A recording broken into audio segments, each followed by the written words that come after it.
Ladies and gentlemen, welcome to a brand new news roundup video. Today, we've got quite a bit to go over. We're going to be darting between some DC news, in the DCU that is, going over the Superman suit a little bit more. We've got some behind-the-scenes details for David Corenswet and even Nicholas Hoult with regards to their training. And from Future Boba here, I've literally just got done finishing this video when we got our first look from Entertainment Weekly at Batman Caped Crusader, which is just really weird of a coincidence because I speak about Caped Crusader in this video. I need to now, I guess, cut that out, but I'll add this portion in the video and we'll get to it, I suppose. But yeah, back to past Boba. But I have to start off with arguably the most breaking story that happened right before making this video. And that surrounds the new Lord of the Rings films coming from Warner Brothers Discovery. Now, you may remember me talking about this around about a year ago when Warner Brothers Discovery first announced that they would be exploring new stories that were untold, so not remakes of Peter Jackson's trilogy, but stories set within probably that canon. And here we have from Variety, Warner Brothers to release first new Lord of the Rings movie, The Hunt for Gollum, in 2026, Peter Jackson to produce, and Andy Serkis to direct. What a treat it must be that Andy Serkis, the man who played Gollum and who will be playing Gollum in this again, which we're about to get into, is going to be directing it and working with Peter Jackson, who is going to be there every step along the way. So that is why I have a lot more faith in this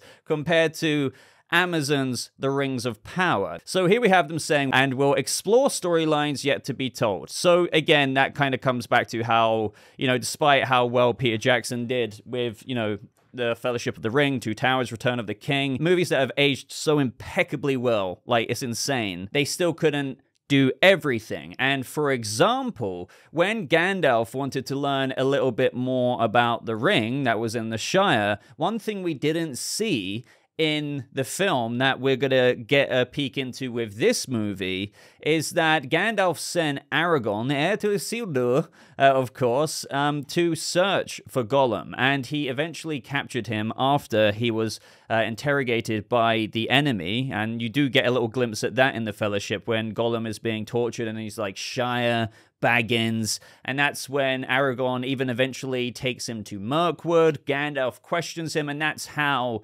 Gandalf becomes aware, long story short, that, Frodo needs to get the feck out of the Shire, because he's aware that the enemy is aware, and that is when, the Nazgul arrive to the Shire, and all of that good stuff. So there is quite a tale to be told here. Like, you can, honestly, to be honest, fill up easily a feature-length film with Aragorn searching for Gollum, bringing back Andy Serkis to play Gollum here. Now, will Ian McKellen come back as Gandalf? I think that I would love that to happen. Why not? I mean, he did it in The Hobbit. I know he's getting older, but Ian McKellen, this isn't an insult, but he's looked the same for ages. So that's kind of a good thing. Now, obviously, with this being Aragorn, in this movie, I would do anything for Viggo Mortensen to come back, but the thing is, Viggo Mortensen would have aged a little bit. I mean, I still think, Viggo Mortensen these days, people, bring him up quite a bit. If he grew out a bit of stubble and put a wig on and, it was all dyed and his beard was dyed, I think it would look so good. But his usual look is very clean shaven and quite a short haircut. But I think the reality is maybe with this, definitely, obviously, it has to have Aragorn in it. I think he will probably be the main character outside of the hunt for Gollum himself, that there might be a recast, and that might be something that fans just have to digest. This is where I want to address something quickly. Some people might be saying, those who might not know so much about the, really big tangled ball of mess that the Lord of the Rings rights are, Rings of Power was bad, or it's really controversial. Do we really want another Lord of the Rings-esque movie or a story explored in The Lord of the Rings between the movies? Because obviously the books couldn't be all adapted into Peter Jackson's trilogy. Well, this is the thing that could be a little bit concerning for general audiences out there. People who just picked up that, The Rings of Power is crap, blah, blah, blah, right? The thing is, they're made by completely different people. If I have it correctly, for example, Warner Brothers has the rights to the Third Age stuff, but Amazon can explore the Second Age of Middle-earth, which is why you've gone quite back into the past with the forging of the Rings of Power, Sauron's rise. So this wouldn't be made by the same people who made the Rings of Power. What this is showing as well, of which I've talked about a long time ago, is that they really want to get into the, the gold rush, if you will, of what they were experiencing with their big popular franchises in the early 2000s. With the Lord of the Rings, you had Harry Potter. It was just going crazy for them. And obviously with DC, the new DCU, they want to bring Lord of the Rings back. They're trying to entertain this Harry Potter Max series, which, say what you will about that, but I do think an episodic format of that could obviously tell more of the book story that you just can't always fit into a movie. So similar thing here. We had the Peter Jackson movies, but hey, now we're going to actually tell a part that made up quite a little bit of the book. I just am a bit probably too optimistic, but it's at least I know this is being handled by the right people. And for some reason, Amazon didn't really want to do that, because if you didn't know already, initially they reached out to Peter Jackson to kind of, be involved with Rings of Power, but never followed up on it. That's coming from Peter Jackson himself. Why would you be like, hey, Peter Jackson, the man who made amazing Lord of the Rings movies, do you want to kind of help us out with, I'm thinking of inviting you over to talk about Rings of Power and help us out with it. And Peter Jackson's like, okay, when? And then you're just left on red. Like, Peter Jackson was left on red. They didn't bother with him. So Warner Brothers has seized that opportunity, seized the talent in Andy Serkis's, not only acting, but now directing. And they're like, right, let's try bag the glory of the old days. Now, again, very optimistic here. Who knows? It might be bad. I hope not. But I'm all down for more Lord of the Rings content if it is handled correctly and handled by the right team who understand what they're doing. And who better than Peter Jackson producing, Andy Serkis directing, and as they say, the project is currently in the early stages of script development from the writers Walsh and Boyens, who also did the screenplay for The Lord of the Rings, Peter Jackson's Lord of the Rings. By the way, there was actually a fan film, The Hunt for Gollum, so I see some people saying, so they're really remaking this fan film? Well, I guess you could say that, but they're also tackling that fan film was smart. There's a story that was to be mined there. And check that out if you haven't done so already to get an idea of what this story could be. But, that story can be mined for the big screen as well, because obviously, there is merit to explore Gandalf dispatching Aragorn to find Gollum. This is why Aragorn turned up in the Prancing Pony that, you just couldn't really get into. But this movie can. So do you guys share my enthusiasm about the prospects of this? Of course, we need to wait to see how things pan out. But again, everything that we know about the early development is very promising. Now, for those worried about Andy Serkis being very busy directing this, because don't forget that The Batman Part 2 releases in October of 2026. Some people are thinking Andy Serkis's Alfred won't be in the sequel much if he's going to be this busy, right? Well, I think, and maybe, I don't know if it's naively so, even if Alfred's role was stepped up a bit more in the sequel film, I don't think Serkis's schedule would still be requiring him to have just crazy weeks and weeks and months of filming. Do you know what I mean? I think that they can possibly make a schedule work. Alfred's going to be in the sequel movie. Come on. But the movie's still called The Batman. It's going to be Bruce, still very point of view driven. So when Andy Serkis needs to play the Alfred role, I just still can't imagine it will be massively robbing from, either project. I'm very sure that they can make it work and maybe shoot a lot of his scenes, because it's not like they shoot a movie in order all the time and get that done. And then he can, actors can be very busy and handle multiple different projects and whatnot. So I wouldn't really worry about that too much for those who have that, thought going on in their minds. But again, guys, let me know what you think of this. Okay, so let's now get into Batman Caped Crusader. So Batman Caped Crusader first look reveals Asian American Harley Quinn and really weird Dark Knight. The 1992 to 1995 TV show spawned a whole universe of DC superhero cartoons, introduced the world to Harley Quinn, and remains beloved by fans, so no one is better equipped to create a new Batman cartoon than Batman the Animated Series co-creator Bruce Timm, but he wanted to do things very differently this time. Guys, we have been waiting so long to get a glimpse of this, and here it finally is, and here we can see our first little image of Batman in a burning building. We already kind of got a glimpse of Batman from the poster announcement of it with the long ears. And I'm more of a short ears guy, but in animation, I really, really do like it. Like in my live action, I think Robert Pattinson's Batman ear length is just perfect. But here, I'm digging it. But we've also got some other looks. So here we have a little bit of an interview. It's now set to debut later this year. In a new interview with Entertainment Weekly, Tim and character designer James Tucker say that the #1 priority of Batman Caped Crusader was making sure it wasn't just a repeat of Batman the Animated Series. The best way to do that, they decided, was to make the new show fully a 40s set period piece, which I really dig just that idea, rather than repeating the anachronistic jumble of computers and payphones that defined Batman the Animated Series. Yeah, if you're going to take another stab, differentiate yourself from Batman the Animated Series, setting it just within the 40s, which I love the idea of this. We've known it's going to be quite noir as well. The very concept of that is what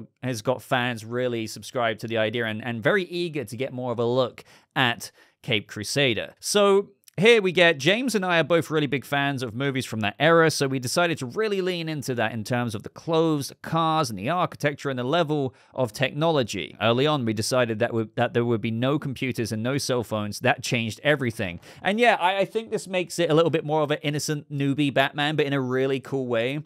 You know, seeing Batman in a period piece in the 40s with limited technology, it's going to be really, really cool and inventive and creative with the way they decide to tackle how he goes about things, and it will be very investigative, detective, noir driven as well. But no computers. I'm guessing maybe Bruce will have like one of the first early iterations of a Bat computer in the Batcave. Probably not. I don't know, because there's no computers. But again, that makes it all the more interesting in terms of the Bat gadgets and, you know, what the setup of the Batcave is going to be like. In addition to using 40s noir films as a reference point, Tim and Tucker also have the actual Batman comics from that era, which featured the first appearances of characters like Catwoman and Clayface. And my God, guys, do we get a good peek at Clayface. But there's also elements of Caped Crusader that no Batman fans have seen before. And here we get an image of Commissioner Gordon from Caped Crusader. I like the actual art style here, by the way. I know a lot of people have like issues with, I believe, the Tomorrowverse animation, which I'm not so well versed in myself because I kind of tuned out of them, or even like the Long Halloween was a bit of a subject of criticism there. But here,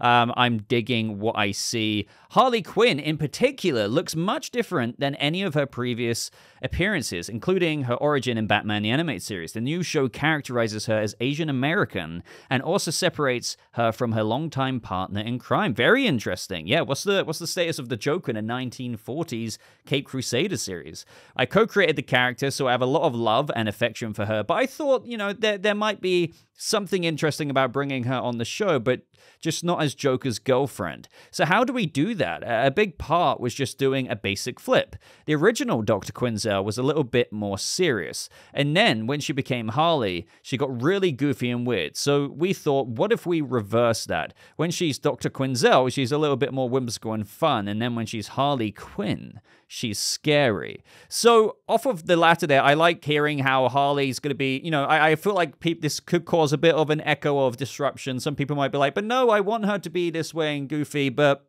you know, I do like the idea of flipping it in the sense that if you can make Harley Quinn very intimidating in the series, that could be really interesting as well. It kind of reminds me of how, you know, a lot of people really do also like the Black Label Harley Quinn comic book, where, you know, it is quite, you know, true to a lot of the source material inspiration injected into that, but it has the Black Label tone, and it has this new like layer of, I don't know if I would say gravitas, but somewhat severity and visceral approach to that character. And I guess in a 1940s setting here, they wanted to kind of change things up. And I guess, you know, that's what they're ultimately aiming for, is somewhat reinvention while still being what Batman fans ideally want to see, but just not copy and pasting what you've seen before. So I do, you know, as I always say, expect innovation in things like this. And I guess we're just going to have to wait and see. But so far, the character design is pretty cool. I think I'm very interested, though, to see, okay, but is her origin still linked to that of the Joker, or are they just not together in like a Birds of Prey-esque kind of style of things? Harley's broken up from the Joker, but is still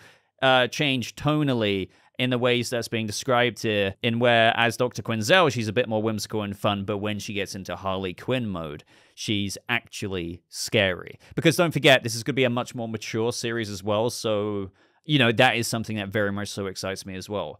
The two halves of Harley's personality are also more connected in Caped Crusader. Instead of abandoning her day job after becoming a Jester-themed supervillain, this version of Harley uses psychiatry as a weapon, Tim teases. Okay. Rather than catering to the Joker and other criminally insane residents of Arkham Asylum, the Dr. Quinzel of Caped Crusader is a normal Gotham City psychiatrist. Okay. In fact, she gets assigned to treat none other than Bruce Wayne himself. Okay, my God, this is really changing things up. Bruce Wayne's going to therapy and is in therapy with Quinzel. Okay.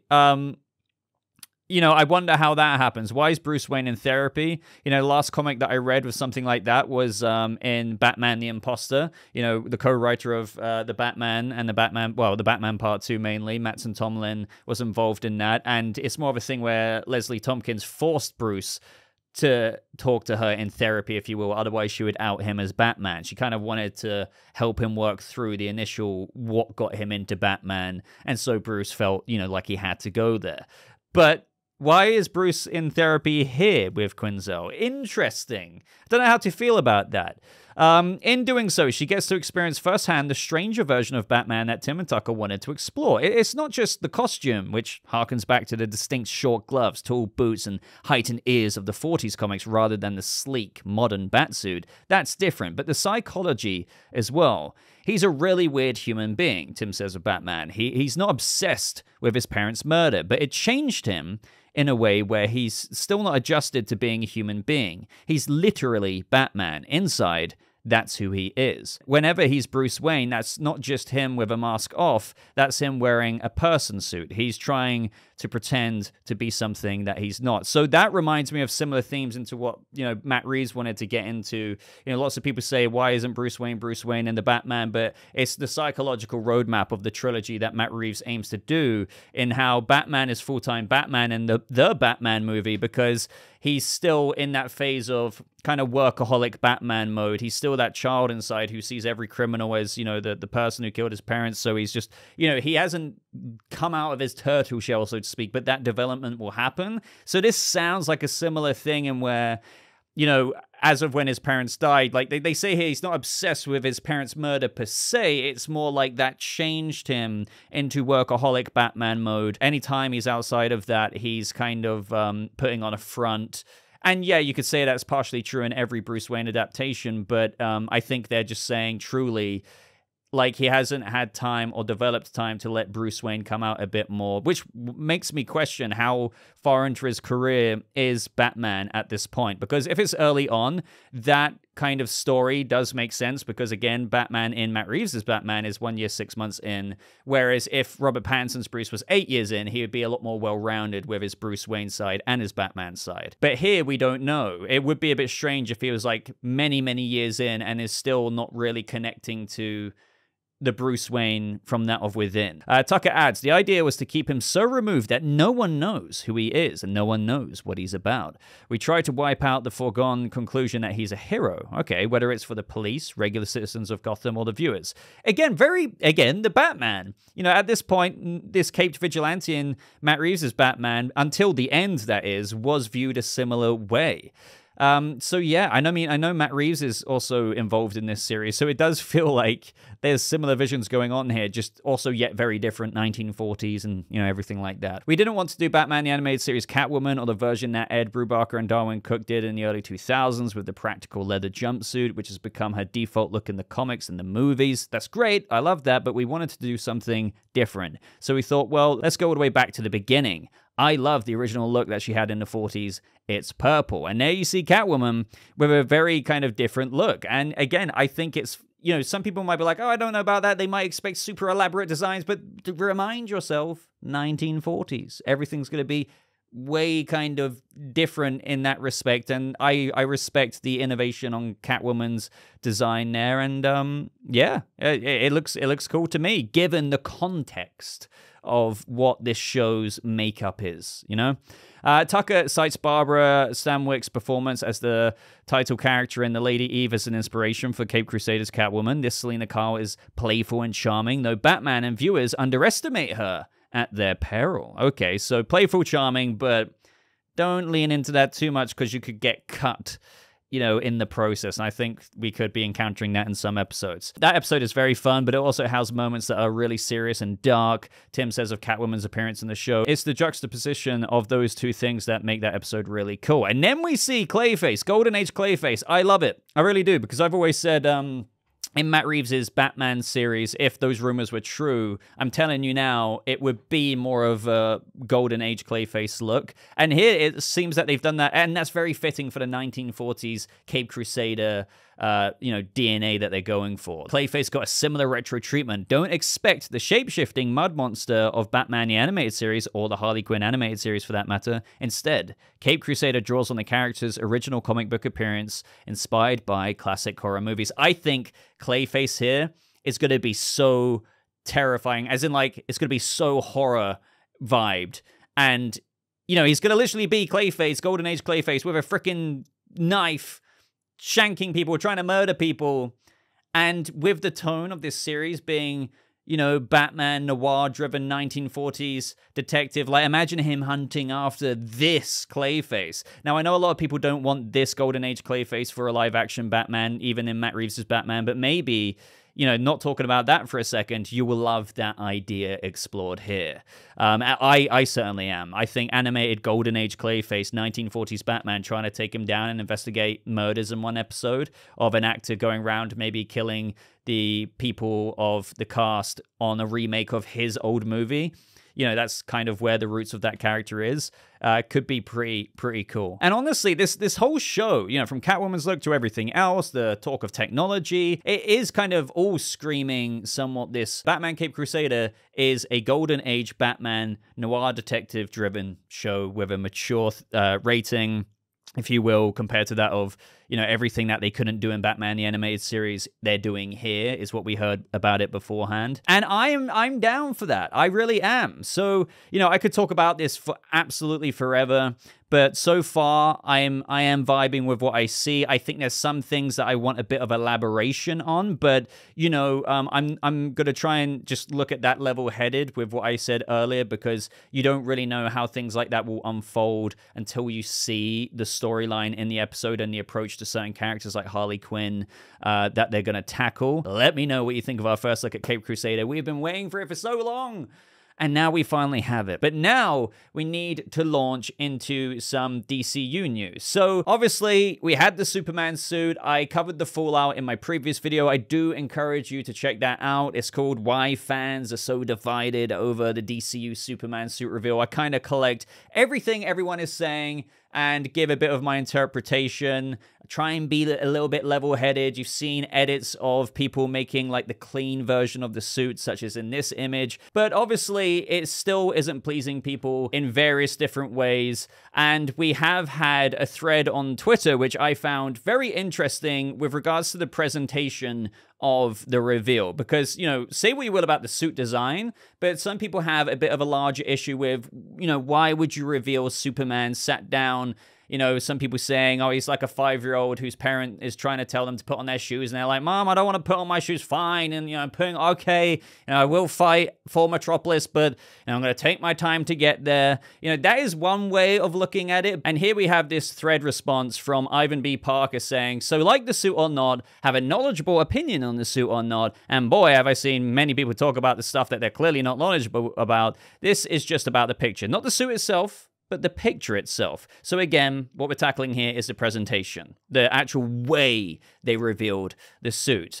So here we have Ivan continues saying, first off, we're talking about a very unusual picture, right? For a movie, we're usually shown Superman in epic poses, and God bless those. I love epic Superman. That's what a lot of people were saying. I wish Superman was, you know, hands on his hips, and we would have got a lot of a better picture or look at the suit. And that's where I do partially agree, right? You know, here he has trunks in the suit, he has the belt, but we get the suit reveal, but we don't see all of it. I agree, we need more looks so we can actually judge the suit properly. But Ivan says, but let's be honest here, you have seen the picture of All-Star and you know what I'm going for. So the one where Superman is sat on the cloud. And then he links this video to Grant Morrison talking about how he met a very convincing cosplayer, and that guy was so relaxed and chill, it made him realize that Superman could be depicted like that he would be like that. And Grant Morrison in that video says, you know, I think of Superman to always be like very, you know, stout and like in a certain posture, barely, you know, you can't touch him, and he's all like this and majestic. But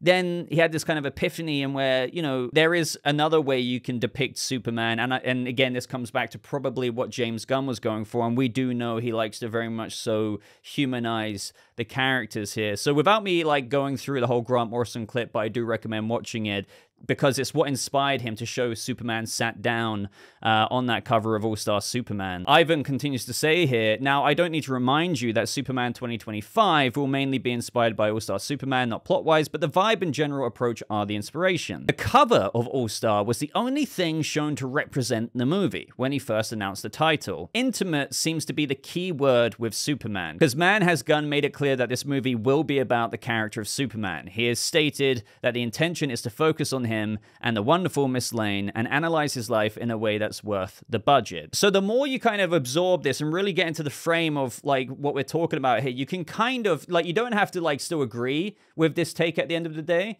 but you can kind of see what Gunn was probably doing through showing Clark here, David Corenswet's version of the Superman suit reveal, suiting up. Ivan continues to say here, now we come back to the picture, right? It's a moment that we've never seen. We've never been granted access to this moment. Superman putting on his costume to go to work and stop whatever the threat outside the window is. We aren't allowed to see such an intimate moment. Don't get me wrong, I love seeing Clark ripping off his shirt and turning into Superman in an instant. It's iconic. But just like with All-Star, we're seeing a different side of the mythology. We're seeing the person that is Superman, not the myth, the person. We see Superman put on his boot with a suit that is damaged and has creases, showing vulnerability. We see him on a chair in his apartment. I don't know if this is his apartment. That's quite I assume that would be quite a costly apartment, and Clark probably doesn't get paid that much. But anyway, you know, we see him on a chair in his apartment, put on one boot at a time, and we're the only one allowed to see that. To me, it states that we're in for a character-focused journey. The picture isn't just to showcase the suit. It's unusual for a reason. Do you think, and I agree with this, do you think that they couldn't have posted a picture of Superman heroically flying or something like that? Because they could, you know? It states an intent on the story they're about to tell, just like that cover for All-Star Superman did. Now, again, you could still be like, okay, I get that. You know what? That offers a new perspective that I kind of dig. But still, I don't think they should have revealed the suit in this way. People would have been, like, optics-wise, a bit more impressed with a more, you know, heroic pose or something like that. And if that's the way you think, you know, that's your opinion. That's fine. But I'm just saying that the more I kind of see this, the more I'm like, yeah, you know what? Like, I don't think Gunn intentionally wanted people to think, okay, dreary, depressed Superman, basically borderline Black Zero event happening outside, and I'm just going to be taking my time. Like, if we use some level-headed, critical thinking here, it's probably about the somewhat thread that I just read out. And I do dig that because that's kind of the essence I got when I first saw it. I've always said that I liked the pose, but, you know, there are parts of me that would have wanted to see different poses like many, many, many of you. Again, we're not so much tackling the design here. We're talking about the discourse that everyone has had over the method of presentation. Why reveal the suit this way? Why not reveal it that way? So I don't know if that would encourage anyone else to think about it a little bit differently, whether you like it or not, but I wanted to offer that perspective out there. We have some other details here on the training for David Corenswet getting into shape that you're seeing on screen right now, which is pretty crazy, my God. And we have his trainer comment on, you know, just how things have been going. So I found a few quotes that were interesting with him saying, this is a James Gunn film, and he has a specific vision of the entire project. David has been working out intensively before I met him, so before he even got properly trained by the trainer for the cast, he was already intensively training, but we wanted to put more bulk on him. He probably went from 200 pounds to 240 pounds, but some of that mass will be shed as he continues to tone up. Then they talk about how Nicholas Hoult has been working out, you know, in the shadows mostly, but largely training himself and only revealing his plans at the opportune moment. There was plenty of friendly competition between the entire cast of the new film, including Hoult and Corenswet. It's really fun. It's a very easy environment to work in. There are times when David is really busy, so I train Nick and others without him, and other times when it's just been Nick and I together. He works very hard. He's not a skinny guy. He's very, very strong, and he eats really well. We keep it fluid. There's no specific plan, but they're all welcome to join in with whatever we're doing, whoever is there. So maybe a little bit of a jacked Luther in this movie. He says that Nicholas Hoult pushes and pushes himself. When I first met him, I said, oh my God, this guy can do absolutely everything. I will throw weights at him, cardio, and he smashes it all. He loves it all. As for Corenswet, he went above and beyond in his quest to become humanity's savior. He is Superman, enthuses City. James Gunn is amazing at casting people, and this guy was born to be Superman. Ask any cast or crew member. David is the nicest guy, and I think the perfect Superman. But there's also his true kryptonite, which would be illicit cereal. He was on around, and this is insane, 6,000 calories a day, and his diet was strict, but not as strict as I would have liked, laughs City.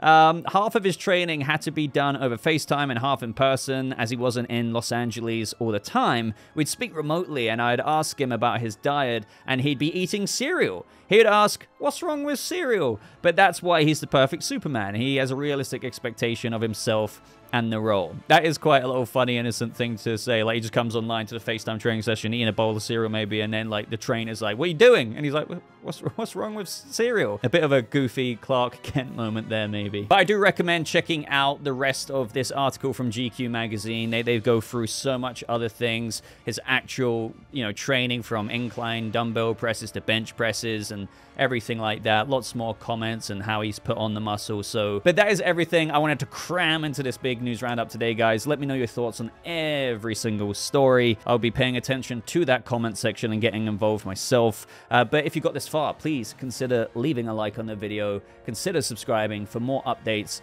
just like this. But until next time, thank you again. I hope you all have a lovely rest of your day. I'll see all of you guys in the next video. Goodbye.